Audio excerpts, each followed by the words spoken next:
kami ngayon kasama ng mga relatives namin, mga kaibigan na bina-Bible study namin ngayon dito sa Japan.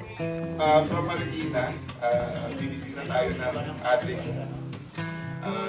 main church from Marikina. Our head pastor, Pastor Dave Farentos. May gagawin ang Diyos. Lagi may ginagawa ang Diyos. Okay? Tandaan mo yun. Na may ginagawa ang Diyos, may gagawin ang Diyos.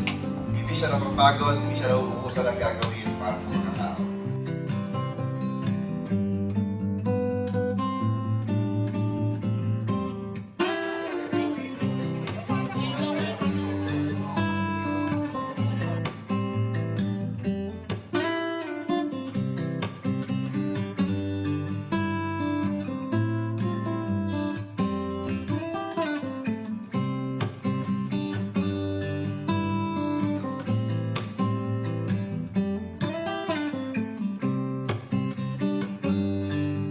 Na binigyan po ng pagkakataon na pagsisihan ang mga kasalanan at talikuran ang mga makamundong bagay upang patungo sa liwanag ng ating Panginoong Hesus.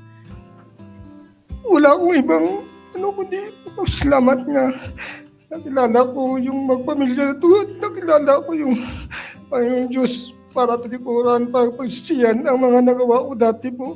Gusto ko rin na magpabaptize pero para alanganin ako dahil siyempre wala akong masyadong alam sa Bible pero gusto ko talaga magpabaptize dahil gusto kong matuto at saka gusto ko pagsisiyan yung mga kasalanan ko dati.